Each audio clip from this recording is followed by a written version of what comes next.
À un moment donné, vous vous êtes rendu trop accessible. Vous avez répondu à chaque appel, à chaque message, vous vous êtes investi pour des gens qui n'ont jamais rien fait pour vous, vous rendant disponible à toute heure pour quiconque s'appropriait votre temps. Vous étiez présent, constant, fiable et généreux, avec la seule chose que vous ne pourrez jamais récupérer une fois perdu. Votre temps, votre énergie, votre attention. Et qu'est-ce que cette disponibilité constante a produit? Ni gratitude, ni respect, ni connexion plus profonde, ni cette réputation d'être une personne d'une grande valeur et générosité. Cela a produit tout autre chose. Cela a fait naître chez les autres la certitude silencieuse que vous seriez toujours là, que votre présence n'exigeait aucun effort et que votre attention était une ressource inépuisable dans laquelle ils pouvaient puiser sans jamais avoir à la mériter. Sans le vouloir, vous êtes devenu un simple bruit de fond dans votre propre vie. Les stoïciens avaient compris une vérité sur la nature humaine que la plupart des gens ignorent toute leur existence.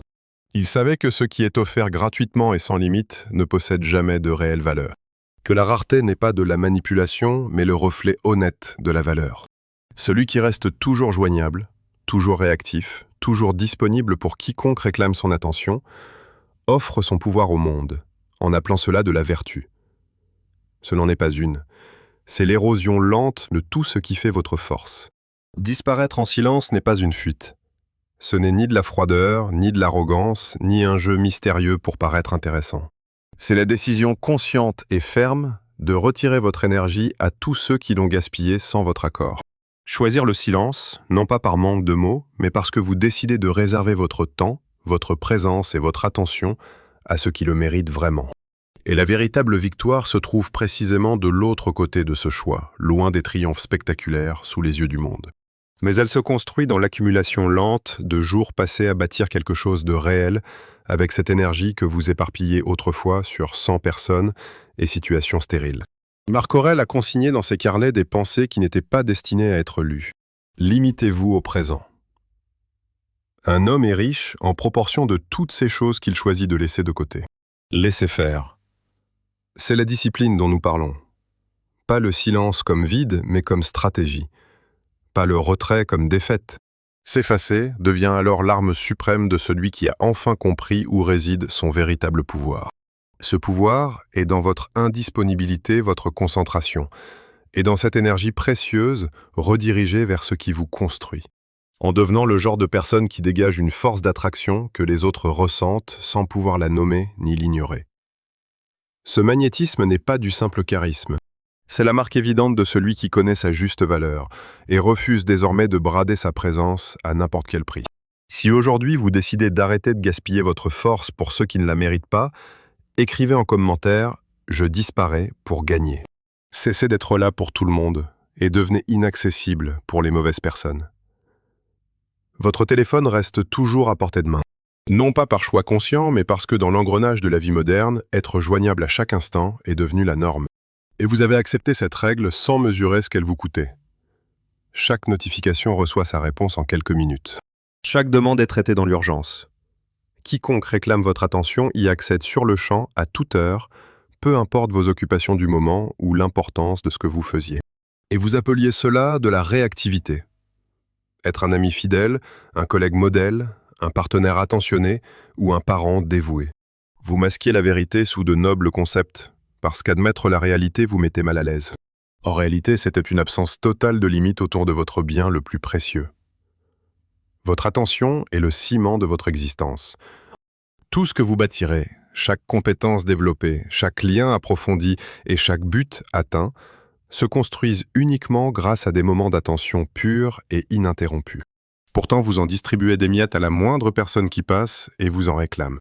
Délaissant vos ambitions et les êtres chers en vous contentant des restes une fois que tout le monde s'est servi. Les stoïciens n'avaient pas de smartphone, mais ils comprenaient déjà ce fléau que la technologie a transformé en crise. Épictète, qui commença sa vie comme esclave et bâtit sa philosophie à partir de rien dans l'impuissance la plus totale, avait compris que l'unique liberté de l'homme consiste à diriger sa propre attention. Il appelait cela la discipline du désir et de l'aversion.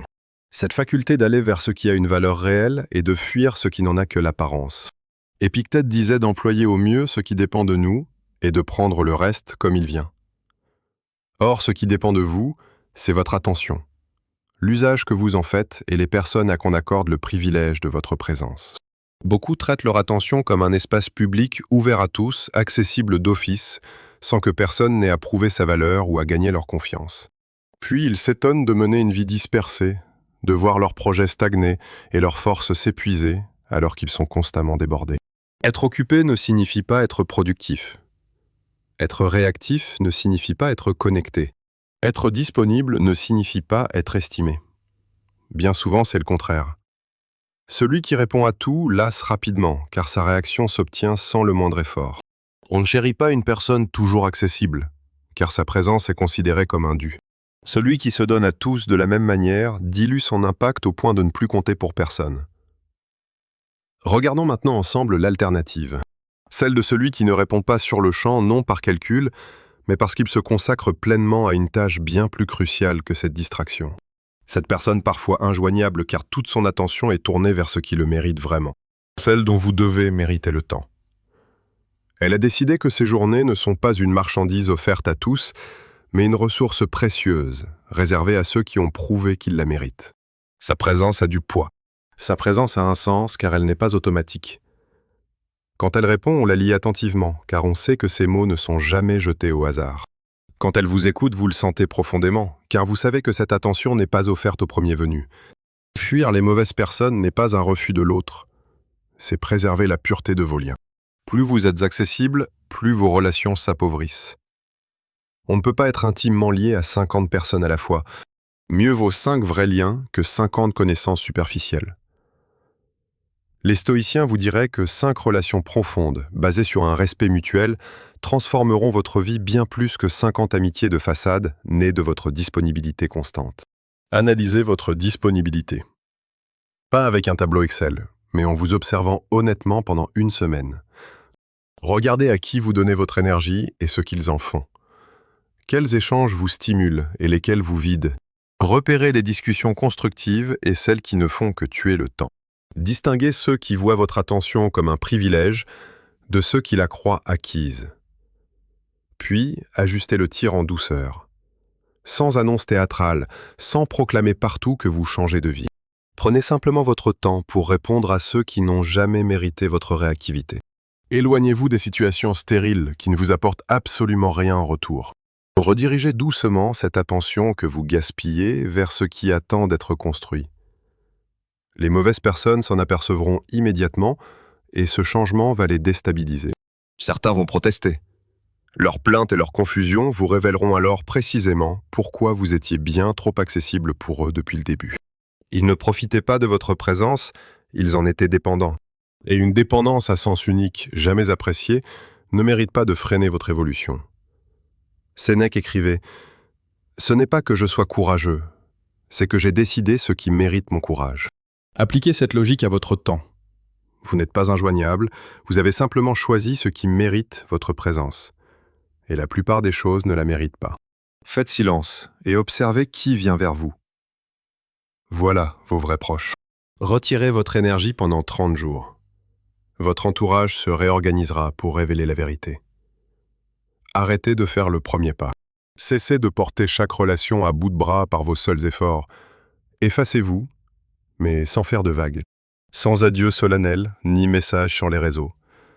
Arrêtez juste d'être le moteur de ces échanges et observez qui continue d'avancer et qui s'arrête net. Ce que vous découvrirez en 30 jours sera d'une clarté absolue. Car il n'y a pas de test plus révélateur pour une relation que votre propre retrait. Pas de conflit, pas de mise au point dramatique, juste un retrait discret et silencieux. Rien ne révèle mieux l'intérêt d'une personne que votre absence d'effort. Certains vous recontacteront en quelques jours, voire quelques heures. Ils remarqueront votre silence et viendront vers vous. Pas par intérêt, ni pour vous demander une faveur, mais parce que votre absence a créé un vide dans leur vie, qu'ils ressentent vraiment et qu'ils veulent combler. Ces personnes vous disent quelque chose d'important. Ils vous prouvent que votre présence n'est pas un dû. Elle est précieuse, et son absence se fait cruellement sentir. Ils sont prêts à faire des efforts pour vous garder. Voilà votre vrai cercle. Un groupe restreint bien plus petit que vos contacts téléphoniques. Bien plus restreint que cette foule ravie de vous voir quand vous faites tout le travail. Mais ce lien est authentique, d'une force que les réseaux superficiels n'auront jamais. Marc Aurèle écrivait « N'estime jamais comme utile ce qui te fera un jour transgresser ta parole ou perdre ton respect. » Les relations qui vous obligent à sacrifier votre propre énergie, vos propres limites. Et votre projet de vie ne vous apporte rien. Elle coûte cher. Trop cher pour ce que vous pouvez vous permettre de payer. Et puis il y aura les autres. Ceux qui ne bougent pas car leur contact dépendait entièrement de vos efforts et de votre volonté de leur faciliter la tâche. Ce ne sont pas des monstres. Pour la plupart, ils se contentaient juste d'une dynamique confortable, profitant de votre présence sans mesurer vos sacrifices. Dès que vos efforts ont cessé, ils sont partis vers d'autres distractions plus faciles d'accès. Cet éloignement est révélateur. Pas forcément de leur caractère, mais de la vraie nature de votre relation. Ce n'était pas un échange basé sur une réciprocité, mais une dynamique portée par vos efforts et leur simple présence passive. Dès que vous avez arrêté de donner, tout s'est effondré, car rien ne venait d'eux. Cette vérité fait mal.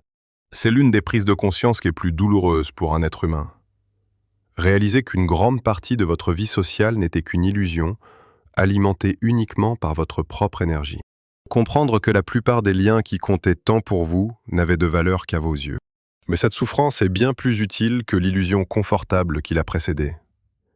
Car ce mensonge vous coûtait cher. Il gâchait un temps et une force mentale précieux, qui auraient dû revenir à ceux qui auraient fait le premier pas, à ceux qui viendront toujours vous chercher dès que vous ferez silence. Épictète enseignait ceci. Ne cherche pas à ce que les événements se produisent comme tu le veux. Accepte-les tels qu'ils sont. Tu connaîtras la paix. Tu ne peux pas forcer les autres à s'investir. Tu ne peux pas feindre une disponibilité constante pour forcer la réciprocité. La vérité se révèle quand tu arrêtes de jouer la comédie. Et tout ce qui est faux s'effondre dès que tu arrêtes de jouer. Laisse ces illusions s'effacer proprement, sans drame. Sans colère, sans amertume, sans chercher à avoir raison sur ceux qui t'ont déçu. Comprends simplement dans le silence que cette rupture te rend un immense service. Elle te restitue enfin l'énergie que tu gâchais à maintenir des relations qui n'étaient pas à la hauteur de tes besoins. Investis cette force retrouvée dans ton cercle restreint. Choisis ceux qui cherchent la profondeur, pas la quantité. Une seule conversation d'une vraie sincérité vaut mieux que 100 discussions polies et superficielles. Une personne qui remarque ton absence et vient vers toi vaut mieux que 50 autres qui se contentent d'un silence éternel. Les stoïciens privilégiaient la qualité en tout, la pensée, l'action, les relations. La qualité n'existe pas en masse, elle est rare, exigeante et demande un investissement ciblé. Bâtis-toi un entourage restreint mais d'une profondeur rare et laisse le grand réseau superficiel se gérer tout seul. Ton vrai cercle est plus petit que tu ne le crois, mais plus puissant. Et si ensemble nous redirigeons vers lui cette énergie que tu éparpilles ailleurs. Utilise ce silence pour bâtir ce que ton bruit t'empêchait de créer. Chaque heure passée à gérer l'accès des autres à ta vie était une heure de moins pour bâtir tes propres projets. L'addition est bien réelle. Pense à chaque discussion qui s'est éternisée, à chaque service rendu par culpabilité plutôt que par un réel désir d'aider, à chaque obligation sociale respectée pendant que tes propres projets stagnaient dans l'ombre, chaque fois que tu as préféré réagir plutôt que te concentrer, chaque notification lue avant même d'avoir fini ta propre pensée. Tout cela, c'était du temps, précieux, unique et non renouvelable. Et le temps, contrairement à l'argent ou à l'énergie, ne se récupère jamais. Tu peux gagner plus d'argent, tu peux retrouver des forces en dormant et en te reposant. Tu peux réparer des relations brisées. Mais cette heure gâchée à répondre à un message inutile à ce moment précis s'est envolée pour toujours. Elle n'a rien construit, rien accompli, rien produit, si ce n'est entretenir une relation superficielle qui ne méritait sans doute pas ton attention. Sénèque comprenait cela avec une clarté si vive que ses lettres écrites il y a 2000 ans résonnent encore douloureusement aujourd'hui.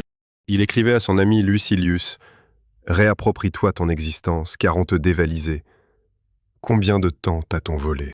Réserve quelques jours pour te contenter d'une nourriture spartiate et de vêtements grossiers, et demande-toi alors si c'est vraiment là, cette situation qui te faisait si peur. Réapproprie-toi ton existence. » Ces mots renferment toute une philosophie. Tu n'es pas un être figé qui se contente d'exister. Tu te construis, tu t'entretiens, tu te diriges. Et tu peux t'arracher aux 1000 petites concessions exigées par cette disponibilité permanente. Pour cela, tu dois faire silence assez longtemps pour réentendre ta véritable vocation. Car c'est dans le calme que tout s'éclaire. Ces projets laissés de côté pendant que tu gérais les urgences des autres reprennent enfin toute leur place au premier plan. Ces compétences que tu voulais acquérir sans jamais y parvenir te semblent enfin accessibles. Ce chemin que ta vie devait suivre avant que le tumulte ne la dévie commence à se dessiner à nouveau dans le calme. C'est ce que les stoïciens appelaient revenir à la philosophie. Non pas une théorie scolaire, mais un exercice quotidien pour analyser ta vie et te poser les questions essentielles. Qu'es-tu en train de bâtir? De quoi veux-tu que tes journées soient faites? Qu'auras-tu accompli de ton temps en regardant en arrière? Es-tu en train de gaspiller tes heures ou de les investir? Dépenser et investir sont deux choses différentes, même si l'apparence est la même. Deux personnes peuvent s'asseoir à un bureau le même nombre d'heures. L'une perd son temps à feindre d'être productive tout en gérant les sollicitations de son entourage. L'autre investit ses heures dans la tâche ingrate, lente mais si gratifiante de bâtir un projet durable. Vu de l'extérieur, le temps semble identique. Disparaître en silence crée les conditions idéales pour ton investissement. Quand tu n'es plus sans cesse interrompu, tu peux enfin te concentrer. Quand tu arrêtes de gérer l'accès des autres à ta vie, tu reprends le contrôle de ton évolution. Quand le bruit diminue, cette voix intérieure étouffée depuis si longtemps devient enfin audible pour toi. Marc Aurèle écrivait « Limite-toi au présent. Tu as le pouvoir sur ton esprit, pas sur l'extérieur. Les distractions extérieures ne vont pas s'arrêter simplement parce que tu as décidé de les ignorer. Les notifications vont continuer d'arriver, les demandes vont affluer. Le monde réclamera toujours ton attention, indifférent à tes projets en cours. Ce n'est pas le monde qui doit changer, c'est ton rapport à lui. Ta capacité forgée par la discipline stoïcienne à analyser chaque sollicitation et à choisir consciemment d'y répondre ou de l'ignorer. Sans automatisme, sans culpabilité. Libéré de la pression sociale et de la peur de passer pour quelqu'un d'inaccessible. Mais avec une lucidité totale sur la valeur de cette demande par rapport à ton œuvre. La plupart échoueront à ce test. La plupart des sollicitations, si tu les compares honnêtement à la valeur de ce que tu es en train de bâtir, s'avèreront bien dérisoires face au coût de ton interruption. Un message de 5 minutes ne te coûte pas 5 minutes. Il te coûte les 20 minutes d'attention intense requises pour retrouver ton fil conducteur. Or, 20 minutes d'attention répétées chaque jour sur une année entière représentent un volume de création absolument colossal. Disparais, fais silence. Dirige cette force vers ce qui en vaut la peine. Bâtissons ensemble dans l'ombre, avec cette concentration totale que ta disponibilité constante t'interdisait. Ce que tu bâtis dans le silence survivra à toutes les relations maintenues en étant trop disponible.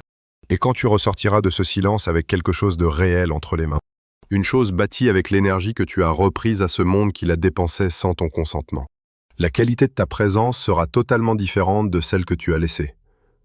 Parce que tu seras celui qui a construit quelque chose, et cela change absolument tout à ta façon de traverser le monde et à la façon dont il t'accueille. Triompher totalement, c'est les laisser s'interroger pendant que tu travailles. L'arme la plus puissante pour celui que l'on a sous-estimé n'est pas la confrontation. C'est sa disparition, puis son retour. Quand tu es constamment disponible, constamment visible, à dévoiler sans cesse au monde tes humeurs, tes pensées, tes progrès et tes luttes, tu abandonnes l'unique ingrédient qui rend un retour possible, le mystère. Non pas ce mystère fabriqué par celui qui cherche à paraître intéressant, mais le mystère authentique et mérité de celui qui est parti vers le vrai et revient avec de quoi le prouver. La visibilité constante est l'ennemi de la transformation. Tu ne peux pas devenir nouveau devant le même public qui te connaît sous ton ancienne forme. Chaque fois que tu partages ton travail avant d'avoir fini, tu attires les avis, les interférences et cette pression sociale subtile mais puissante de rester conforme à ce que tu étais au départ. Le public t'emprisonne dans ses attentes, ses commentaires et son attachement à la version de toi qu'il connaît déjà. Disparaître élimine le public, et sans lui, tu es libre de devenir quelqu'un pour qui ils n'ont aucun repère. Tu es libre d'échouer en secret sans payer le prix d'un échec public. Tu es libre d'expérimenter, d'abandonner, de pivoter et d'essayer encore, sans devoir justifier chaque tentative auprès de ceux qui étaient attachés à la précédente. Tu es libre de bâtir au rythme exigé par la création elle-même, plutôt qu'à celui imposé par l'entretien d'un public.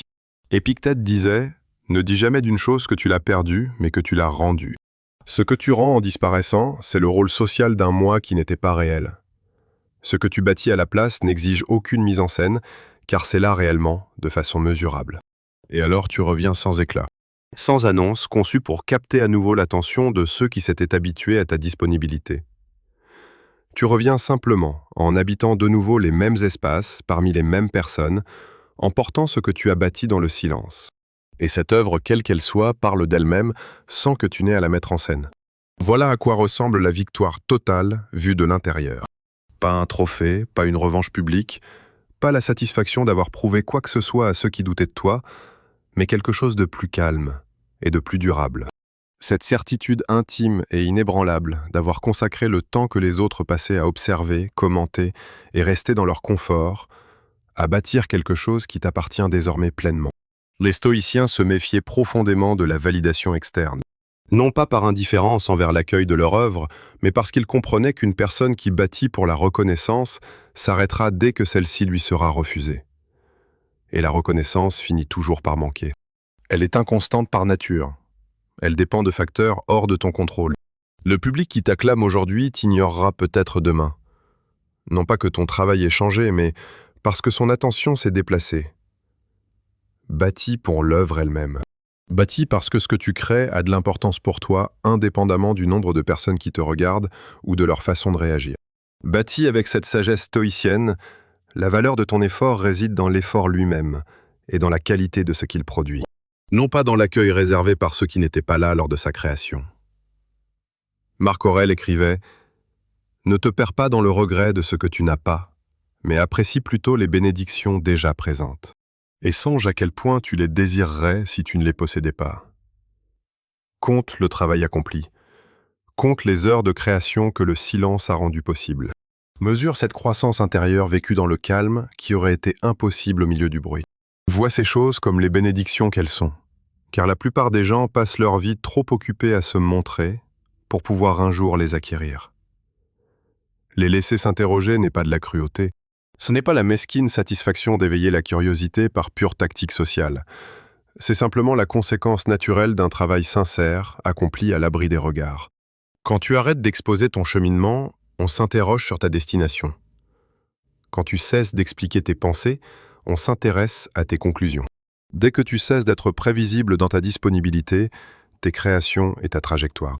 Les gens te prêtent une attention qu'ils ne t'accordaient jamais quand tu étais constamment visible et à portée de main. Et cet intérêt, lorsqu'il se porte sur quelque chose que tu as réellement bâti, possède une valeur infiniment supérieure à toute l'attention que tu aurais pu mendier en exposant ton parcours en temps réel.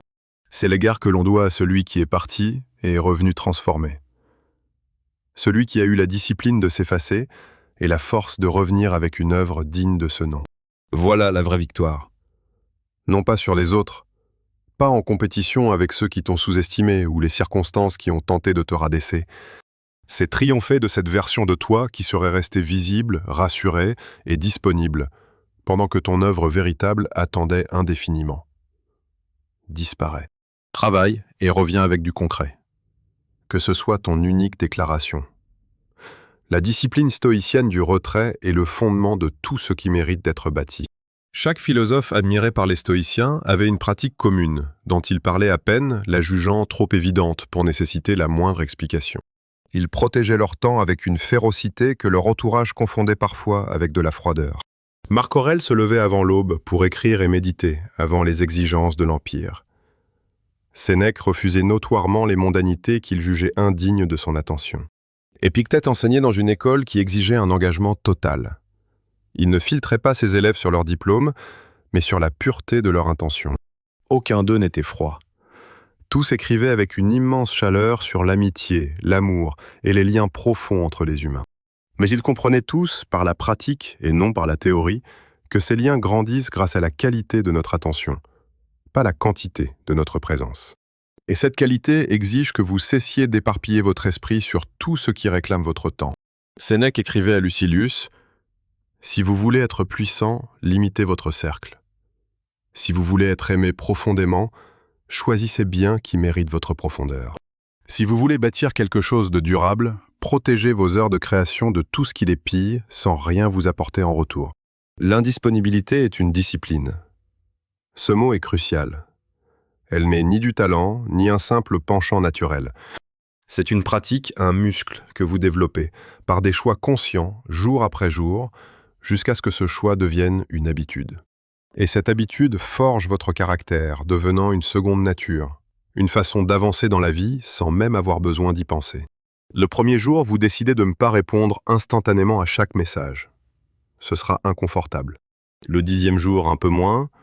Au 30e jour, vous découvrirez une vérité qui changera à jamais votre rapport au temps. Vous réaliserez que toutes vos peurs, ces relations brisées ou ces opportunités manquées n'étaient que de pure fiction de votre esprit. Que la prétendue urgence de la plupart des demandes ne concernait que le calendrier des autres, sans aucun droit légitime sur le vôtre. Marc Aurèle écrivait « Un homme est riche de toutes les choses qu'il a la force de laisser de côté. La vraie richesse n'est pas financière. C'est la force stoïcienne de celui qui possède assez de clarté intérieure pour faire attendre ce qui est simplement important et se consacrer entièrement à l'essentiel. L'essentiel est toujours personnel. C'est ce que vous seul pouvez bâtir avec votre propre vision et votre expérience. Ce n'est jamais ce que réclame votre toute dernière notification. Ce n'est jamais ce que la pression sociale vous pousse à régler immédiatement. C'est ce projet qui attend patiemment dans l'ombre pendant que le bruit prend toute la place. Choisir l'indisponibilité, c'est replacer cet essentiel au premier plan.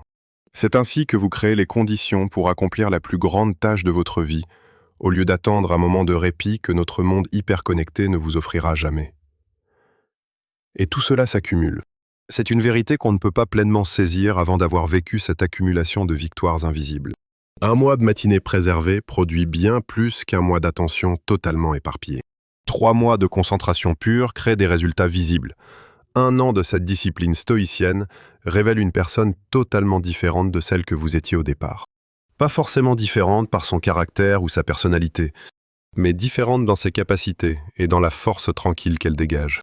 Différente grâce à cette confiance discrète de celui qui a bâti dans l'ombre assez longtemps pour que son œuvre n'ait plus besoin du moindre regard extérieur pour exister. Épictète disait « Ne cherchez pas le bien au dehors, cherchez-le en vous ».